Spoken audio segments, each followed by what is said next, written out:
nous vous annonçons aujourd'hui que les Kings de Los Angeles vont venir passer la dernière semaine de leur camp d'entraînement en 2024, du 2 au 6 octobre, à Québec, au Centre Vidéotron. Avis aux amateurs de hockey de Québec, les Kings de Los Angeles vont venir jouer 2 matchs hors concours et passer une semaine de leur camp d'entraînement en octobre 2024 à Québec. Ça a été fait comme annonce ce matin. Et pour se déplacer, ils vont recevoir un petit coup de pouce du gouvernement du Québec, une subvention de 5 millions de dollars qui pourrait monter jusqu'à 7 millions. Le ministre des Finances, Éric Girard, qui est l'instigateur du projet, justifie cette décision en disant ceci. C'est pas un peu cher pour 2 games hors concours? C'est-à-dire qu'on fait déplacer 3 équipes de la Ligue nationale. Il y aura toutes sortes d'activités autour de ça, comme des entraînements. Et comme je vous dis, c'est dans l'ordre de grandeur de ce qu'on fait comme aide pour d'autres événements sportifs ou culturels. C'est dans l'ordre de grandeur de ce qu'on fait pour d'autres. On nous a donné 2 chiffres au cabinet de M. Girard ce matin. Les mosaïcultures, l'été dernier, 16,5 millions du gouvernement du Québec. Et la Coupe des présidents, c'est un tournoi de golf. L'été prochain. L'été prochain, 6,5 millions. Ici, c'est entre 5 et 7 pour les Kings de Los Angeles.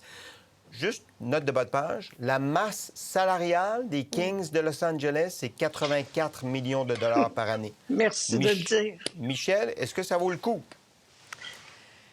Aïe, aïe, aïe, c'est ça qui blesse, c'est le 84 millions de la masse salariale. Ça, c'est juste les Kings de Los Angeles, mais il y a Boston puis il y a la Floride qui vont venir jouer à Québec aussi. Donc, bon. Alors, il faut bien comprendre que le centre Vidéotron n'est absolument pas rentable, que la Ville de Québec, à chaque année, doit payer Québécois pour combler une partie des déficits dans une entente tripartite avec le gouvernement du Québec. Et donc, M. Girard veut redonner de la visibilité au centre Vidéotron, puis il veut tenter de le rentabiliser un peu.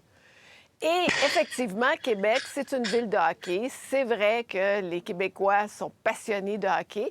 Honnêtement, pourquoi le Canadien de Montréal ne fait pas partie des parties qui seront jouées, je trouve ça un peu étrange. Mais en tout cas, disons qu'ils ont négocié ça de cette façon-là.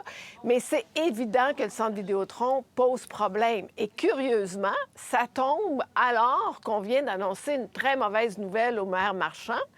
Et puis que on baisse dans les sondages dans la grande région de Québec. Puis qu'on nous dit que les 6 prochains mois vont être très difficiles. Très difficile. Alors, tout ça mis ensemble, il y avait là une opportunité politique pour le gouvernement de dire, on ne délaisse pas complètement Québec. Et et ce qui est intéressant, d'ailleurs, Sébastien, une des raisons pour laquelle il n'y a pas d'équipe de la Ligue nationale à Québec, c'est que c'est un très petit marché et il faudrait charger un prix très important pour les billets et on n'est pas sûr que les gens de Québec paieraient pour ça. Or, M. Girard, c'est-à-dire l'organisateur de l'événement, a annoncé le prix des billets et c'est nettement inférieur, par exemple, pour certains billets au prix du Canadien de Montréal. Mais c'est des matchs en concours, Michel. Là. Je comprends, mais ça fait rien, Sébastien. Il y a des coûts à ça et on verra si Mais donc, effectivement... le 5 millions, oui, c'est de l'argent bien investi? Bien, c'est beaucoup d'argent. Moi, personnellement, je trouve que c'est beaucoup d'argent, mais je comprends le raisonnement derrière pour un centre qui est complètement déficitaire. Il faut envoyer le message qu'on le remplit puis qu'on va chercher peut-être des championnats juniors mondiaux, peut-être des championnats féminins mondiaux, puis des championnats même seniors mondiaux. Alors, c'est ça le but. J'ai l'impression que Dimitri est en train de s'étouffer de rire, là, mais presque. Prenez la parole, Dimitri. Moi, je donne juste l'explication, Dimitri, là. Oui. 3 lettres. 3 lettres. WTF. Je ne vais pas dire ce que ça veut dire, mais vous pouvez le dire. pas non, mais est-ce qu'on réalise que nous avons construit un amphithéâtre à 300 millions pour une équipe de hockey sans avoir une équipe de hockey? Exactement. Puis heureusement, il y avait un premier ministre fédéral qui disait on ne peut pas financer ça. Les contribuables ne peuvent pas payer pour... C'est comme construire une maison mais aucune famille qui veut habiter dedans. Mais je ne comprends pas Oui, mais comment attends, le gouvernement Dimitri, du Québec... si vous me permettez, Sébastien, il faut faire attention. Oui, allez-y. Parce que j'étais au gouvernement à ce moment-là, c'est que l'Aréna de Québec, à ce moment-là, était totalement désuet. D'accord? Et il recevait. Mais il n'y avait pas d'équipe de hockey, Michel! Non, attends, laisse-moi finir, Dimitri. Il y a 20 000 personnes qui assistent entre 15 et 20 000 personnes qui assistent au match des Remparts de Québec. Il fallait remplacer l'Aréna, Dimitri. On n'avait pas d'autre choix. Il tombait en morceaux. On avait besoin. Mais est-ce qu'on avait besoin d'une aréna? Est-ce qu'on avait besoin d'une aréna de calibre de la LNH? Aréna qui est déficitaire aujourd'hui, aréna que les contribuables ont financé la construction, aréna que les contribuables doivent continuer à financer parce que financièrement, elle n'est pas viable. On avait besoin d'un aréna d'au moins 20 000 sièges. C'est ça qu'on avait besoin et ça coûtait à peu près le même prix. C'est exactement ça. Non. J'étais au gouvernement à la même époque. Même époque, tu peux construire une aréna de 20 000 sièges sans qu'elle soit une aréna de calibre de la LNH. Ça ne va pas te coûter 300 millions de dollars. Et ultimement, tu construis... Peu importe ce que tu construis, tu le construis pour le marché qui existe. Dans ce cas-ci, c'est les Remparts de Québec. Et tu le construis en prenant Il y avait toujours le rêve, Dimitri, d'avoir une équipe de la Ligue nationale. Il y avait le rêve et il y avait des discussions. Il y avait le rêve d'avoir une équipe comme les Nordiques. Moi aussi, je rêve de devenir astronaute, mais je ne m'achète pas une fusée. Je ne m'achète pas une fusée. Ultimement, 5 à 7 millions de dollars pour financer des joueurs millionnaires et des équipes de propriétaires milliardaires. Inacceptable. OK. Puis c'est ça, les réactions. Voici quelques réactions sur les réseaux sociaux, notamment de Gabriel Nadeau-Dubois et de Joël Arsenault. M. Dubois est de Québec solidaire, M. Arsenault est du Parti québécois. La CAQ fait une passe sur la palette à la LNH plutôt qu'aux gens qui en arrachent. Il y a des images et des rimes là-dedans. Oui, j'adore le hockey, mais pas à ce prix-là. Ça, c'est Gabriel Nadeau-Dubois. Et Joël Arsenault du Parti québécois dit, pendant ce temps, la CAQ abolit le programme d'aide au maintien des services aériens régionaux. Tiens, il reprend un enjeu pour les îles de la Madeleine, qui sont essentiels. On parle de sommes très similaires. Le gouvernement paie le voyage des Kings à Québec, mais coupe les ailes du transport aérien régional. Je suis sans mots. Jean-François, vous n'êtes jamais sans mots. Vous dites quoi? D'abord, sur l'argument de M. Girard, qui est le ministre du hockey, il dit que c'est similaire à des événements. Il vous a donné 2 exemples. Les mosaïcultures, je trouve ça un peu cher, 16 millions, mais au moins ça dure tout l'été. Il y a des centaines de milliers de Québécois qui peuvent y aller. Payer des millions pour un tournoi de golf, je suis un peu moins preneur, mais je vais vous dire, les seuls événements à qui le gouvernement du Québec donne plus qu'1 million par année, c'est le Carnaval de Québec, le Festival d'été de Québec à 1 million et 1 million pour le Festival de jazz, 1 200 000 pour Juste pour rire, 1 million pour Oublie pas la Formule 1, Jean-François. Oublie pas la Formule 1. Oui, attendez, la Formule 1, on veut savoir... Attendez, la Formule 1... OK, allez-y, Jean-François. C'est ça. Alors donc, et puis le plus cher, en fait, c'est Montréal complètement cirque à 2,2 millions, mais ça dure tout l'été et des dizaines de milliers de personnes peuvent y aller tout l'été. Et il y a évidemment la grosse dépense de Formule 1 où on ne le sait pas. On nous dit que c'est confidentiel. Alors, on sait que le fédéral met de l'argent, la Ville de Montréal met de l'argent. On est en train de se demander si le retour sur investissement en vaut encore la peine. Alors donc, 5 à 7 millions de dollars. C'est beaucoup. Moi, je doute fort que ça va, pour une semaine, je doute fort que ça va aider les intentions de vote à Québec. Mais ce dont je suis absolument certain, c'est que si le gouvernement souhaitait aviver la tension avec ses fonctionnaires et ses infirmières et ses enseignants, c'est exactement ce qu'il fallait faire. Puis si le gouvernement souhaitait avoir une baisse dans le prochain sondage, n'importe où ailleurs qu'à Québec, c'était exactement ce qu'il fallait faire. C'est facile à comprendre, c'est inacceptable, ça a l'air électoraliste, c'est donner des millions à des millionnaires. On ne peut pas concevoir une pire chose à un pire moment pour le gouvernement. En fait, la seule pire chose, ce serait d'acheter pour 7 millions d'huîtres à Paris pour le caucus de la CAQ. Ce serait la seule chose. Tout le monde en aurait. Mais c'est intéressant, ça, Françoise, parce que, bon, 5 millions sur un budget de 150 milliards, c'est pas beaucoup d'argent, on s'entend? Sauf que... Mais c'est le contexte, là, l'augmentation de salaire des députés, la négociation avec le secteur public. Monsieur Girard qui nous dit qu'il va falloir que vous vous serriez la ceinture parce que ça va être difficile pour les 6 prochains mois. Et cette dépense de 5 millions, est-ce qu'il avait vraiment besoin de la faire, Françoise? Bien, s'il était pour le faire comme il l'a fait, il aurait peut-être fallu qu'il soit un petit peu plus préparé. Parce que quand on lui demande au ministre, ça va être quoi les retombées? C'est la question normale là, que les gens essayent de voir. Bon, on investit ça avec de l'argent public, il doit y avoir des retombées. Il n'est même pas capable de nous dire exactement... Voilà, les revenus. Il nous dit les revenus, il nous dit les dépenses, ça va être 9-10 millions de dollars. Le gouvernement va être là pour 5. Mais c'est quoi les retombées économiques? On ne sait pas. Je suis pas trop... Il me semble qu'il aurait pu même en inventer, là, avoir de l'air plus allumé. Non, il ne faut pas qu'il invente quand même.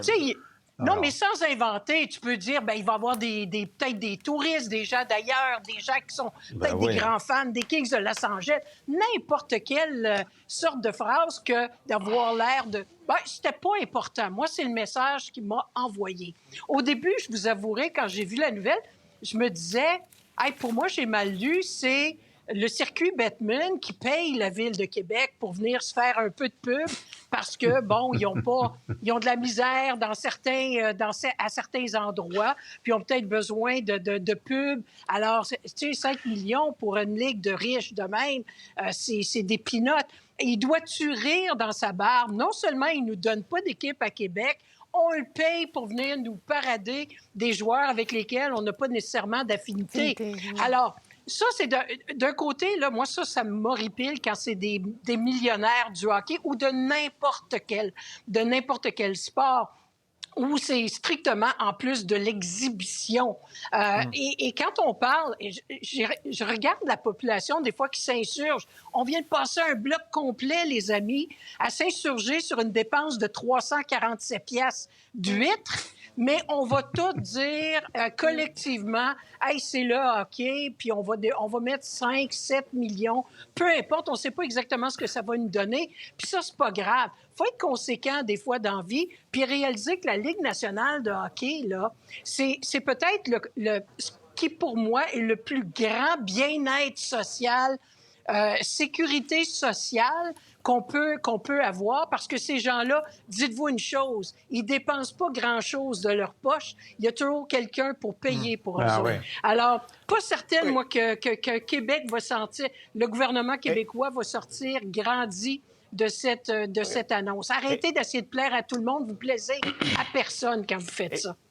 Et revenons sur le rêve d'avoir une équipe de la Ligue nationale de hockey pour la Ville de Québec. Quelqu'un qui croit. Ça n'arrivera pas. Ça. Voici ce que M. Girard avait à dire là-dessus. L'ordre du jour, c'est toujours la même chose. Rappeler que le Québec a changé, que nous avons une économie dynamique, des finances publiques solides, des grandes entreprises, des amateurs de hockey, une infrastructure des ligues majeures, que nous aimerions avoir une équipe, qu'un jour, s'il y a une opportunité, nous allons répondre présent.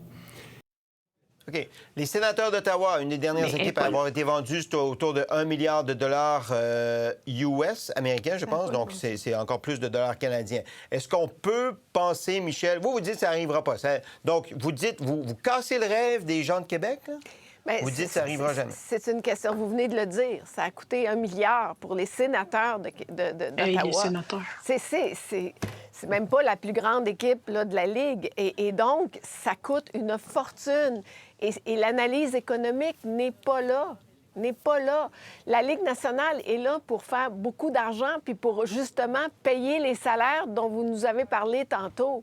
Alors, c'est pas réaliste de penser que dans la Ville de Québec, les Québécois vont payer le prix des billets sans subvention gouvernementale. Et là, moi, je pense que ça n'arrivera pas non plus parce que là, les Québécois, on n'est pas fous à temps plein non plus. On ne voudra pas payer pour ça. Non, mais on est fous à temps partiel, alors. On est à temps partiel. Sur certains dossiers, oui. Des fois. Non, mais c'est dans ce sens-là que je dis que je ne peux pas voir comment ça peut arriver, ne serait-ce que par l'analyse économique de ce que ça prend comme masse, comme population pour être capable de faire vivre une équipe nationale. Ça prend des investisseurs, puis ça prend des revenus d'équipe. Oui, mais les investisseurs, il y en a très peu au Québec. Voilà. Est-ce que des investisseurs américains vont venir investir dans le centre Vidéotron de Québec? J'en doute. Dimitri, vous vouliez conclure?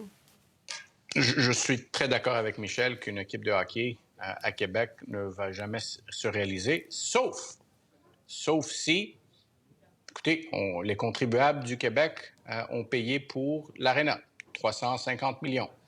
Aujourd'hui, ils payent 3,5 millions par match. Pourquoi ne pas mettre 1 milliard, acheter une équipe de hockey? Ça serait quand même une première. C'est le premier gouvernement, la première fois que les contribuables... Puis on va donner quoi? Il y a 8 millions de Québécois? On va donner des actions à tous les Québécois. Ils vont tous être propriétaires d'une équipe de hockey. La vie est belle, non? Entre-temps... Tu t'en vas dans l'espace quand, toi?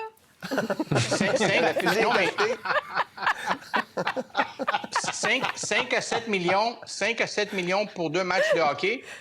Imaginez ce 5 à 7 millions pour des banques alimentaires, comment ça aiderait? Ben oui, c'est ça qui n'a pas de bon sens. Le timing n'est sur pas les bon. banques alimentaires, il a dit on va être au rendez-vous. On a reçu une demande plus élevée. Mais donnons 5 à 7 millions de plus. On n'aurait pas dû dépenser ce 5 à 7 millions. Si c'est pour aider le centre Vidéotron qui est déficitaire, il reste juste à signer un chèque de 7 millions à la Ville de Québec pour qu'elle paye son déficit. Ça serait moins de trouble. Ben oui, absolument. Mais on n'aurait pas le plaisir du jeu, du pain et des jeux. Non, ils veulent pas de Vous n'avez pas la télévision? Vous n'avez pas de télévision chez vous? C'est vraiment dommage. Pour voir nos émissions en entier, rendez-vous sur la chaîne Ici RDI.